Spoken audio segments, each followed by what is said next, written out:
Greetings, Matthew. Good morning, James. We're the leftist lens. We've been sort of inconsistent lately, but we're here today, and that's all that matters. We don't live in the past; we live in the present. Yeah, Deal with us.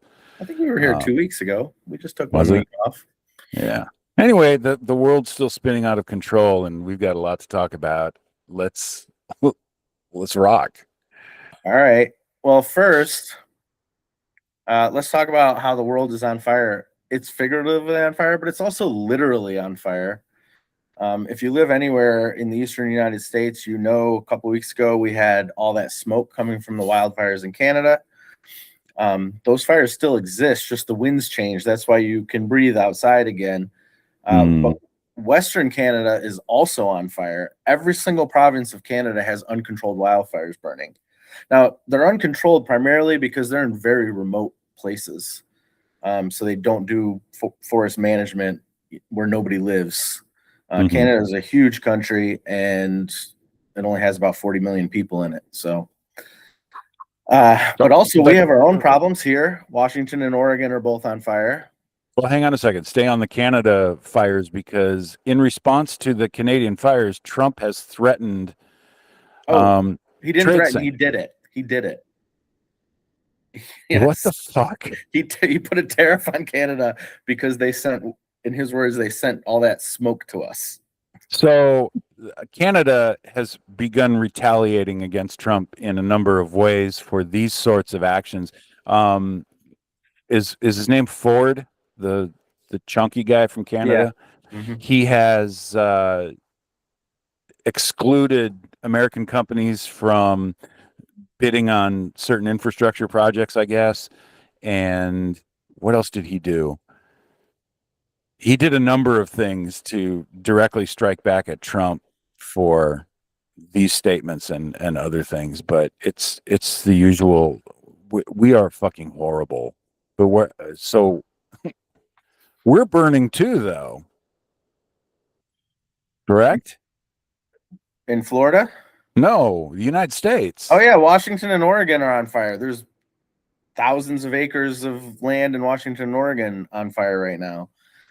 And then also Europe is on fire, which is a little more unusual. We do have wildfires here all the time, but they are bigger than they usually are. But 250,000 people have been evacuated in Spain and France because of wildfires in those countries. And Indonesia is also on fire. That was the only one I could find in Asia. I'm sure there's other parts of Asia on fire, but that was the only one I could find a news report on. Good Lord. Yeah. You can't link climate change to a single wildfire season. But I will say this is the second time we've had smoke from Canadian wildfires make it unsafe to be outside where I live. The last time was in 2023. It had never happened prior to that I remember. So I don't know if happening twice in 3 years is a evidence of climate change. I mean, climate change is definitely happening. I'm just trying to get these mouth breathers to see the evidence, and I don't know if this is exactly evidence. You know what I mean? Somebody out there smarter than us is tracking the trend, and I would like to see the data for what that trend looks like. So that trend would be over 50 years, 75 years, or whatever. Right. But the data's there. It's easy to see. Right. And don't get it from Facebook memes. Jesus. Yeah. Well, I mean, speaking of fires, this isn't on the outline, but in terms of just more fires burning around the world, Ukraine has struck repeatedly the Russian equivalent of Amazon warehouses. I think it's called in Russia, it's Wildberry or something. Yeah. Not just hitting their warehouses, but all over. Like they are sending, I guess they're explosive drones they're using, but they're sending them deep into Russia. It's like Russia has no air defense left. Yeah. So it's fucking. I don't know how Russia continues this, and I've said that before, but the degree to which the Ukrainian strikes within Russia, within miles of Moscow, less than 500 miles of Moscow. I don't know how Putin does this. Like, how does he maintain this? It's there has to be an end in sight. But Putin is of the same. He's cut from the same cloth that Trump is in terms of what everybody's focusing on with regard to this asinine war in Iran, which has now spread to Yemen, Saudi Arabia, Kuwait. It's a full regional war at this point. Is how do you get out of this and save face? Because the only option, I don't want to say the only option, but the preferred option for the United States in this is to get out of it. And Trump is going to reveal his weakness by basically getting out of it. So he's going to manipulate some fantasy deal that really doesn't exist, and he will push that narrative because there's no way for him to save face, just like there is no way for Putin to save face in terms of ending the war in Ukraine. It's Well, about Trump and the Iran war, this has been going on the entire time. We know that Trump, whoever he spoke to last, he wants to do what they want, right? Whatever they ask him to do is what he'll do. So, like when he speaks with Putin, he's anti-Ukraine. When he speaks with Zelensky, he's anti-Russia. And I feel like this is what's happening with the Iran war. The billionaire, the Epstein class here in America, that wants him to pull out because it's bad for them. They speak to him, and he says, Iran needs to negotiate. We need a peace deal. But then he hears from Netanyahu, and he says, I think I might send in troops or I might nuke them. yeah. So what the, and he is so unstable now. If you watched his performance at the Correspondents' Dinner, which we're about to talk about, Oh my God. he is saying things that he definitely shouldn't be saying. He's going off script. He's just rambling. He is very irrational and unstable right now. I hope that there's people not willing to not follow his orders if he does order nuclear strikes or something like that, because I feel like he might do that. Yeah, I think he might too, because it might be the only, because first of all, diplomacy with the United States, who the fuck is engaging in diplomacy with the United States? We can't be trusted. We are the least trustworthy partner in the world right now for anybody. I can't imagine the government of Iran saying, "Okay, yeah, we've talked with the United States. They've proposed this. We agree to it. We sign on to it." Anything that we propose can't be trusted. So diplomacy is off the table. The only other military tool that Trump has is the worst tool imaginable. Because do I think that he'd be willing to send 55,000 troops into the dirt in Iran? I think he's going to avoid that at all costs. That leaves only one other military option. Right. And do I think he's unstable enough to propose using that? Yes, I do. I mean, he has proposed it before. Yeah. But I think the point you made about, I hope that there are people in that chain of command who will push back on that order. I hope that there are too.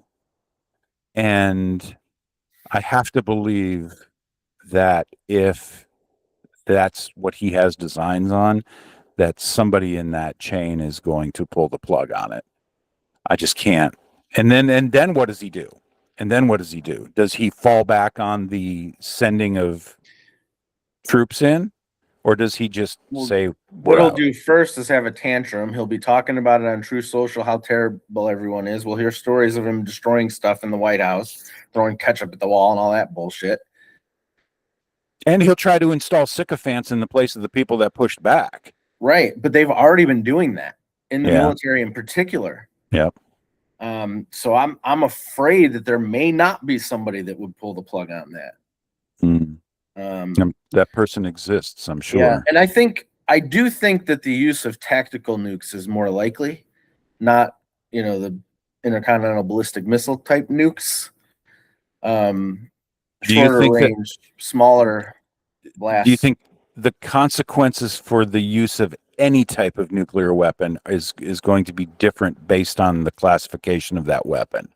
No, but if you just use a small one, you might be able to lie about it because there are conventional weapons that can make an explosion that big too. I'm just saying. Yeah, but you can detect the radiation signature without being on the ground in Iran. That Well, right, they aren't going to be able to hide that. right, but who's going to tell us? I guess other countries will have to tell us Yeah.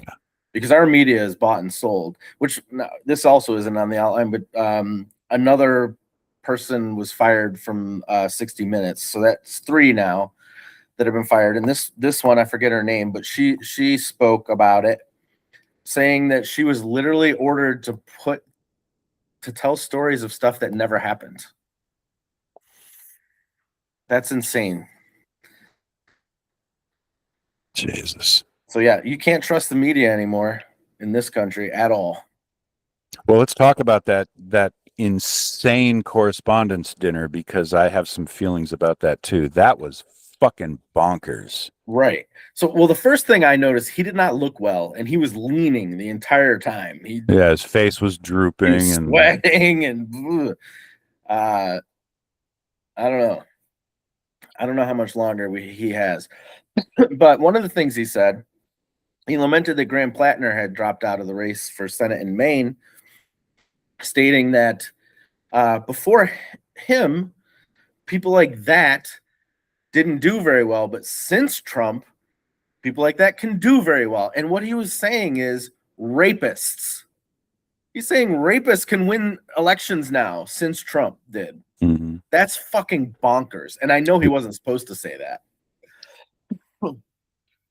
Now, what the as he stood there and berated Caitlin Collins and the press in general, the room was filled with members of the press right. that sat there in silence Mm-hmm. and just took it from him. Yep. My I I I don't understand why they lack the integrity to just turn their chairs around, put their back to him. They don't have to get up and walk out. All they would have But they had to do, can get up and walk out too. they could have, yeah. But that's probably the thing that they didn't want to do. But if they just did something symbolic, turn your chair around 180 Yeah. degrees, But that would have been. the actual journalists in the room, I can understand why they didn't do that because journalists never want to be the story. They want to tell the story. And if they turn their chairs around, they're going to become the story. And I really feel like that's probably why they don't do stuff like that. But I But feel like, I mean, getting up and walking out would have done the same thing. the story is the absolute evisceration of the First Amendment and freedom of the press. And how else do we display that short of the people who are being manipulated, silenced, conned in a way, that being the press, without them acting?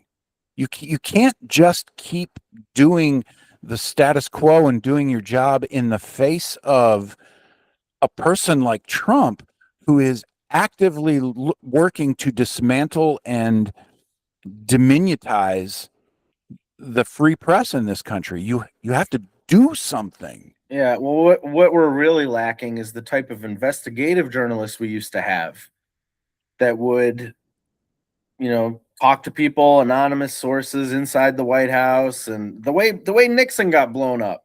We don't have anybody in the media today that it appears is doing anything like that. Yeah. Digging into the administration and telling us what's going on. Yep.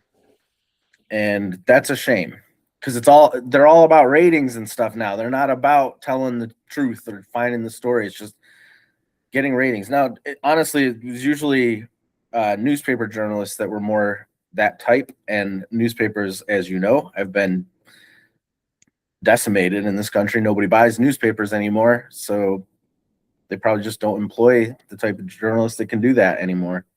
Yeah, and Yeah. instead, what you have running roughshod through the journalism community, I saw I saw a clip of Elon Omar walking through the hallway of some building, and some reporter was dogging her with absolutely fabricated stats and dogging the shit out of her. And it turns out that this reporter is some twat from Lindell TV, the pillow guy. Yeah. That they've got these people are running. These people are the ones are the press access to things like the Department of War and the White House have been largely limited to those types of characters. They did that very early on in this administration, where they choked off access to key government departments by only allowing sycophants in the room, and that's where we are. Yeah. All of this was in Project 2025, by the way. All of it. Yeah. This is the thing, too, is that I saw somebody, I'd never seen her before on TikTok before, and she's been popping up on I can't think of who she is, but she says, we didn't get this by voting for it. We got this because of liberal democracy. And I'm like, what the fuck do you mean we didn't get this by voting for it? Everything that nothing that he's doing in the present day is something that he didn't explain in detail that he would do while he's campaigning. So all the information was out there. It was there, and that's what they voted for. Yes, it is. If more people had voted against him than for him, the things that we have today would not be happening. It's as simple as that. That is an undeniable truth. So the idea that we didn't vote for this was a result of liberal democracy infrastructure. No, it was broadcast that this is what he would do, and this is promises made, promises kept, right? Right. Yeah. Jesus fucking Christ. It's exhausting. Well, speaking of what he keeps saying, and the media keeps saying he's joking, and I would really stop fucking doing that, because like you just said, everything he says he's going to do, he does. Yep. At the end of the correspondence dinner, he put on a Trump 2028 hat and said that he's going to run for a fourth term. This wouldn't, even if he did that, it wouldn't be a fourth term. It would be his fourth time running. But he said it like it was a joke, but he's been saying that repeatedly, and they've announced people like, what's that motherfucker from Steve Bannon? Steve Bannon said they're looking into how to do it. Like, you can't fucking do it, but you can't do a lot of the shit that they're doing, or we thought you couldn't. So I would stop treating that like a joke and start thinking hard about what you're going to do when he tries to get himself on the ballot in 2028. Yeah. I don't know. It's because is he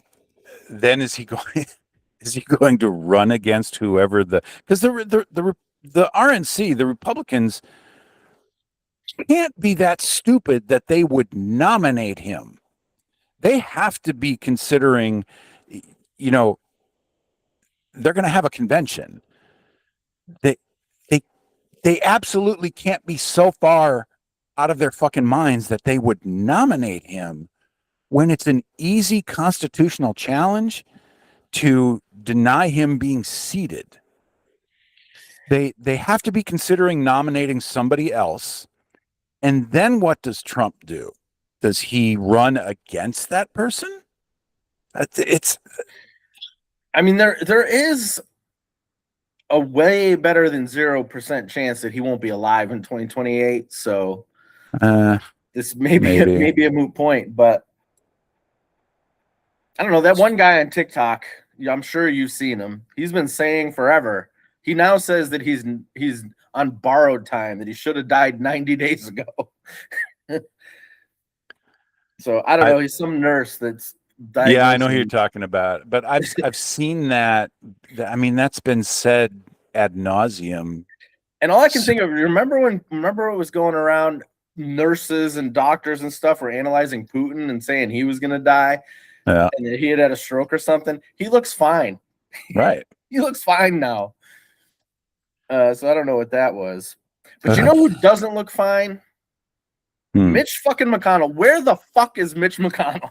He's invisible. That's what he is. At this 45. point, I am convinced that photo they put out was fake.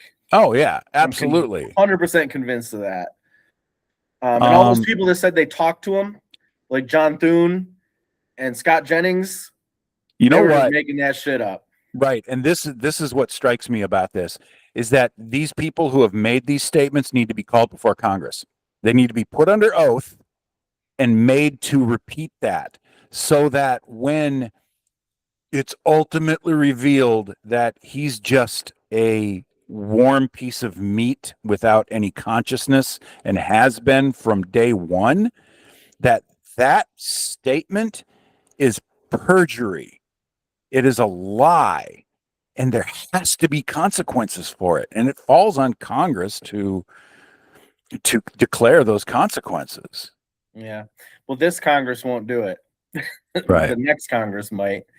But they'll admit that he's dead by then because somebody's gonna have to run in November, right? But isn't that what it's Andy Bashir's the governor, correct? Yes. He needs to call the bluff of the Republican Party and call for a special election. And then if the Republicans are going to push back against it, the only way that they can push back against it is by rolling Mitch out. True. And they aren't going to be able to do that. So Bashir needs to grow a pair and do his job and call for that special election. Yeah. It's the only way out of this. Honestly, though, unconscious Mitch is a much better senator than conscious Mitch. I know. So if the margins weren't perpetually so goddamn slim, we could take a win from this, but the opportunity to flip that seat. speaking of slim margins, I didn't put this on there either, but the that National Defense Authorization Act that merged the United States military technologically with the Israeli military. That passed the Senate because 6 Democrats voted for it. Yeah, I had assumed they had bundled it together with the War Powers Act, which would be the only reason I could see the 6 Democrats choosing to vote for it. So what was their fucking rationale for supporting this? It's APAC. And not only that, if you remember when the government was shut down and the Democrats decided to, open the government back up and compromise with the Republicans again. Actually, not compromise. They just gave them everything they fucking wanted. But if you remember, I think it was like 6 or 7 Democrats that voted for it then. They were all people that weren't up for re-election or were retiring or something else. And I didn't look into who these 6 were, but I'll bet you it's a similar story. It's not that the others didn't want to vote for it. I'm sure there's others that probably wanted to, but they picked the ones that would suffer the least come election time to vote for it. Because I'm telling you, the Democrats support the same fucking bullshit the Republicans do. They just pretend like they don't. I know. Yep. So, yeah, I'm sure Schumer orchestrated this, said you guys can vote for this because it won't hurt you in your district or because you're not up for re-election for 4 more years or something like that. And that's how it passed. Oh, and so the only silver lining to this is that particular item is causing MAGA to eat itself alive from the inside out. Tucker Carlson, based on the idea of Trump signing that into law, has called for a Nuremberg style trial for Trump. That's fine. Hang him any way you can. My favorite place for Trump to die would be in prison. So let's try to get him there before he dies naturally. Hear, hear. Speaking of Senate, Maine has picked who's going to replace Graham Plattner on the ballot, and that's going to be Troy Jackson. If you're from Maine, you probably know Troy Jackson. He served in the Maine Assembly or Congress or whatever they call it in Maine for many years. He was actually the president of the Maine Democratic Party at one point, or maybe currently. He campaigned with Plattner before Plattner's scandals came out. He also ran for governor, and Bernie Sanders endorsed him. So he feels progressive. But one thing you got to know is prior to 2004, he was a Republican and consistently voted the Republican way. He voted against gay marriage. He voted against abortion rights. He now says he regrets those things. Being someone who voted for John Fetterman and has never regretted a vote more in my life, I'm just cautioning you people in Maine that you may get a guy like that. But like I said before, if he's conning us, 22 years of pretending to be a Democrat just to get to Senate and become a Republican, that's a very long con. So I don't know. People can change their mind. I mean, I've voted Republican before too, and I never will again, but people can change. So I think the Democratic Party in Maine has to be stinging from the fact that the reason that Plattner got as far as he did was because they failed to vet him effectively. Right. I mean, that's partially true, but they knew about the abuse allegations and they determined that those were acceptable. So therein lies a genetic flaw in the Democratic Party, at least in Maine, that they're willing to excuse those behaviors. That should be a fucking red They'll flag. excuse him if they think he can still win. Yep. They don't really give a fuck. So anyway, Troy Jackson's going to try to unseat Susan Collins, which I would love. We'll see. So we'll see how that goes. Another thing that happened this week, the Tate brothers got arrested. If you don't know who they are, they're part of that ridiculous macho universe, the manosphere thing. But they were in the news last year for being arrested in Romania for sex trafficking and rape, right? I don't actually know how they got out of it because they were in prison in Romania for a while. I don't know how they got out of it. But they were arrested in Miami this week on an extradition request from Great Britain. Mm-hmm. Great Britain has charged them with the same things, sex trafficking and rape and some other things. So they were doing it in Romania and in Great Britain, probably in the United States too, to be honest. But what shocked me was Andrew Tate, while being put in handcuffs and wearing the most feminine outfit. I normally don't mind. I don't give a fuck what you wear. But if you're going to pretend to be the most macho guy in the world, you shouldn't be wearing a blouse. Oh, my God. But anyway, he said the first thing he did when he knew the police were coming for him was call Barron Trump. What the fuck? So he thinks that Donald's going to get him out of this. I don't know if that's true. I don't think he will. They're going to get extradited. I don't think he will either. I think he's not going to get extradited. Yeah, I don't think Trump is going to imprison them. Yeah, he's not going to touch this one. Is he in Rikers? No, he's in Florida somewhere. Oh. Yeah, he is in solitary confinement though, because I saw I think it was Liz Orleans. You probably know her, lawyer. She's a New York City lawyer. She was mad that he's in solitary confinement because it's inhumane. She said, "I don't like him, but it's inhumane." Maybe, I don't know. Oh, and I guess he communicated to one of his people on the outside that posted it to his social media that I can't get any sleep because there's a cannibal next to me that screams all night. Yeah. Fuck you. Yeah. I don't know, like Republicans like to say, don't do the crime if you don't want to do the time, right? Just comply. Don't commit crimes. So we'll see what happens with them. The Smithsonian has been ordered to install signs outside of their historical exhibits crafted by the Trump administration saying the things you are about to see do not necessarily represent actual American history. Jeez. You should get the real information somewhere else. Okay. Whitehouse.gov.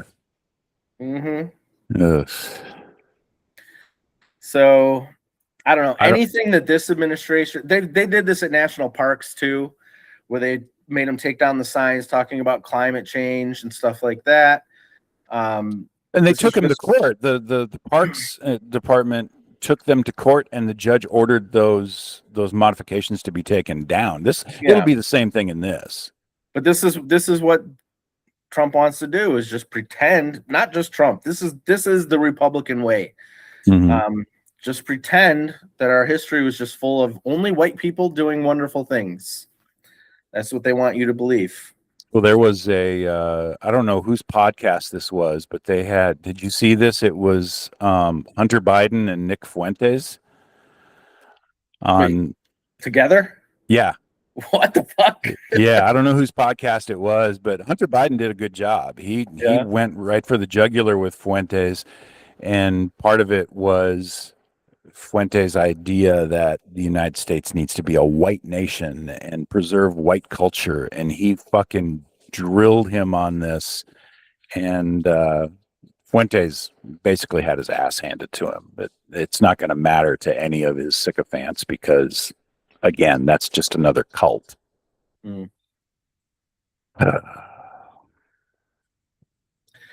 Anything else of import today, James? I don't think so. I think we've covered most of what's going on. All right. And I want to talk about Disclosure Day. We both have seen it. Yeah. People don't like it for some reason. I don't know. I don't understand it. I thought it was great. I agree. I thought it was very good. It was, I think, one of the things that I saw as a criticism of it is it was just constant. The theme of the movie was just somebody constantly running from somebody. And okay, that's fine, but I don't know. It's part of watching them do things to keep themselves safe. We're spoiling the movie. Sorry if you haven't watched it. We're gonna spoil it. Watching them do things to keep themselves safe and to get together that they didn't understand, like speaking other languages and not understanding how they knew how to do that. I thought it was cool, and I thought the acting was really good too from Emily Blunt and that other guy. They were really good. I spent the whole movie looking for callbacks to Close Encounters because I really hoped that they were going to put some link in this movie that linked directly back to Close Encounters, because it is that. But what I hoped for was the scene where Emily Blunt is recalling her childhood and recalling the instance where she was encountering these aliens as a child, and I think whoever was guiding her through that reliving of that said, "What did you do?" She said, "I sang my song." And I really hoped the song was going to be something in the song would have represented that, but it didn't. But clearly there's going to be a sequel, right? I don't feel that way. I wouldn't mind if there was, but how do you end it like that but not? Dude, they end movies with ambiguity all the time. Well, I think it depends. It also depends on how it does at the box office. But Steven Spielberg has all the money. He can do it despite that. True. But yeah, I liked it. I definitely liked it. I liked it too. I went back and watched an old movie. I think 2021, 2023. It was with Christian Bale, Casey Affleck, and Woody Harrelson, called Out of the Furnace. Wow. I don't know how I didn't know this movie existed, but I didn't know that movie existed. Maybe I'll watch that too. It is so good. Now, on the TV series side of things, I'm not going to ruin any of this for you because I know you said you're going to wait until. Yeah, I did watch the first episode of Silo, but I haven't watched any more. Yeah, it's I'm a little frustrated with it because I know what they're trying to do in the jump backs, 300 years maybe going back and then coming back to present day to tie things together. Because the implication in it so far is that there's a drug that is used to wipe people's memory and reprogram them. So the whole idea that it was 300 years ago could be false. It could be 30 years ago, and nobody would know the difference. I don't know. It's going to be interesting to see where it goes. Um, the new Cape Fear series, Martin Scorsese's new series, Cape Fear readaptation with Javier Bardem. I think it's Amy Adams. Is that the female lead? But it's so fucking good. The series is getting dragged miserably in social media, but it's fucking amazing. Javier Bardem is terrifying. He is terrifying, and the acting across the board In is, real life, he's terrifying too for Republicans. yeah, for a lot of people he is, for Zionists too. Yep. Yeah, he's an amazing human being. I love that man. Just he's exactly what we need more of. I saw John Leguizamo on a podcast saying that he's a democratic socialist. I had never known that about him. Yeah. So, there's hope out there. There is. All right, well, James. I expect us to be back here next week. We will fight through any technical difficulties that we've had today and last week and the prior. But stay safe, people, and help each other out. Thanks for listening. Adios.